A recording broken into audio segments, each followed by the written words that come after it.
Nama Om Vishnu Padaya Krishna Pastaya Bhutale Srimati Bhaktivedanta Swaminiti Namane Namaste Saraswati Devi Gaurvana Pacharne Nirvishesha Shunivari Paskata Dasatarne Shri Krishna Chaitanya Prabhu Nityananda Shri Advaita Gadadhar Shivasari Gaur Bhaktivinoda Hari Krishna Krishna Krishna Hari Hari Hare Rama Rama Rama Hari Hari.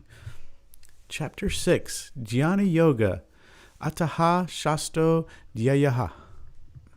The Supreme Personality of Godhead said, "One who is unattached to the fruits of his work and who works as he is obligated is in the renounced order of life, and he is the true mystic, not he who lights no fire and performs no duty. What is called renunciation you should know to be the same as yoga, or linking oneself with the Supreme, O son of Pandu, for one can never become a yogi unless he renounces the desire for sense gratification. For one who is a neophyte in the eightfold yoga system, work is said to be the means, and for one who is already elevated in yoga, cessation of all material activities is said to be the means. A person is said to be elevated in yoga when, having renounced all material desires, he neither acts for sense gratification nor engages in fruitive activities. One must deliver himself with the help of his mind and not degrade himself. The mind is the friend of the conditioned soul and his enemy as well. For him who has conquered the mind is the best of friends, but for one who has failed to do so, his mind will remain the greatest enemy. For one who has conquered the mind, the supersoul is already reached, for he has attained tranquility. To such a man, happiness and distress, heat and cold, honor and dishonor are all the same. A person is said to be established in self-realization and is called a yogi or mystic when he is fully satisfied by virtue of acquired knowledge and realization. Such a person is situated in transcendence and is self-controlled. He sees everything, whether it be pebbles, stones, or gold, as the same. A person is considered still further advanced when he regards honest well-wishers, affectionate benefactors, the neutral, mediators, the envious, friends and enemies, the pious and the sinners, all with an equal mind."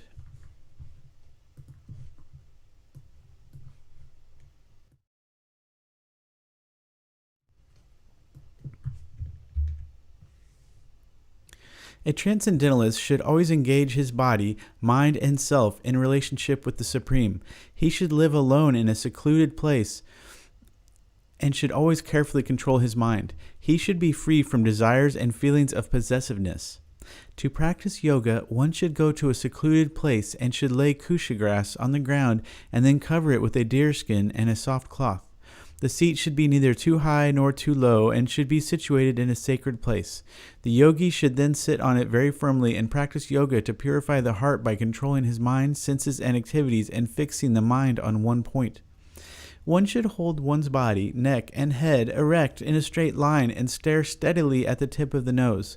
Thus, with an unagitated, subdued mind, devoid of fear, completely free from sex life, one should meditate upon me with the heart and make me the ultimate goal of life.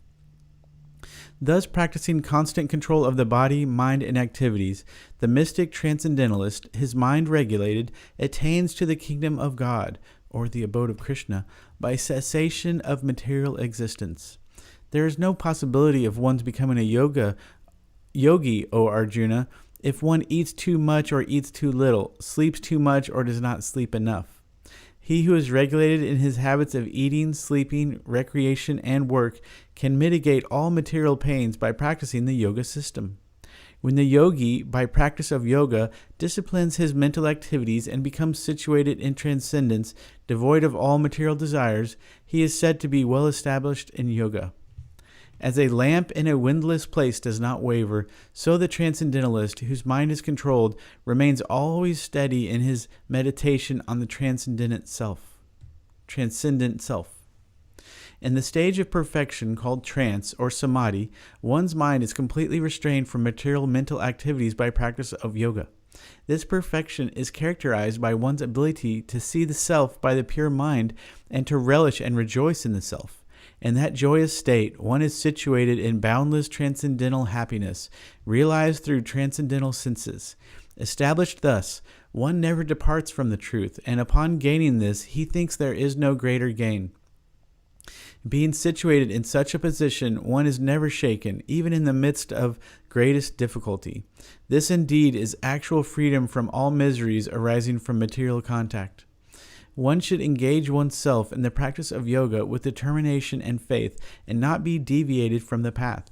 One should abandon, without exception, all material desires born of mental speculation and thus control all the senses on all sides by the mind. Gradually, step by step, one should become situated in trance by means of intelligence sustained by full conviction, and thus the mind should be fixed on the self alone and should think of nothing else. From wherever the mind wanders due to its flickering and unsteady nature, one must certainly withdraw it and bring it back under the control of the self. The yogi whose mind is fixed on me verily attains the highest perfection of transcendental happiness. He is beyond the mode of passion. He realizes his qualitative identity with the Supreme, and thus he is freed from all reactions to past deeds.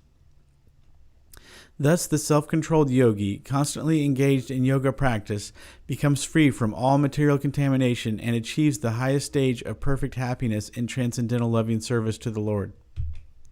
A true yogi observes me in all beings and also sees every being in me. Indeed, the self-realized person sees me, the same Supreme Lord, everywhere. For one who sees me everywhere and sees everything in me, I am never lost, nor is he ever lost to me.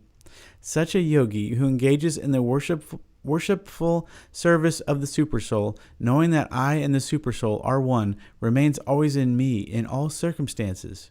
He is a perfect yogi who, by comparison to his own self, sees the true equality of all beings in both their happiness and their distress, O Arjuna. Arjuna said, O Madhusudana, the system of yoga which you have summarized appears impractical and unendurable to me, for the mind is restless and unsteady. For the mind is restless, turbulent, obstinate, and very strong, O Krishna, and to subdue it, I think, is more difficult than controlling the wind. Lord Sri Krishna said, O mighty armed son of Kunti, it is undoubtedly very difficult to curb the restless mind, but it is possible by suitable practice and by detachment. For one whose mind is unbridled, self-realization is difficult work, but he whose mind is controlled and who strives by appropriate means is assured of success. That is my opinion. Arjuna said, O Krishna, what is the destination of the unsuccessful transcendentalist, who in the beginning takes to the process of self-realization with faith, but who later desists due to worldly mindedness, and thus does not attain perfection in mysticism? O mighty armed Krishna, does not such a man, who is bewildered from the path of transcendence, fall away from both spiritual and material success and perish like a riven cloud with no position in any sphere? This is my doubt, O Krishna, and I ask you to dispel it completely. But for you, no one is to be found who can destroy this doubt. The Supreme Personality of Godhead said, Son of Pritha, a transcendentalist engaged in auspicious activities does not meet with destruction either in this world or in the spiritual world. One who does good, my friend, is never overcome by evil. The unsuccessful yogi, after many, many years of enjoyment on the planets of the pious living entities, is born into a family of righteous people or into a family of rich aristocracy. Or, if unsuccessful after long practice of yoga, he takes his birth in a family of transcendentalists who are surely great in wisdom. Certainly, such a birth is rare in this world. On taking such a birth, he revives the divine consciousness of his previous life, and he again tries to make further progress in order to achieve complete success, O son of Kuru. By virtue of the divine consciousness of his previous life, he automatically becomes attracted to the yogic principles, even without seeking them. Such an inquisitive transcendentalist stands always above the ritualistic principles of the scriptures. And when the yogi engages himself with sincere endeavor in making further progress, being washed of all contaminations, then ultimately, achieving perfections after many, many births of practice, he attains the supreme goal. A yogi is greater than the ascetic, greater than the empiricist, and greater than the fruitive worker. Therefore, O Arjuna, in all circumstances, be a yogi.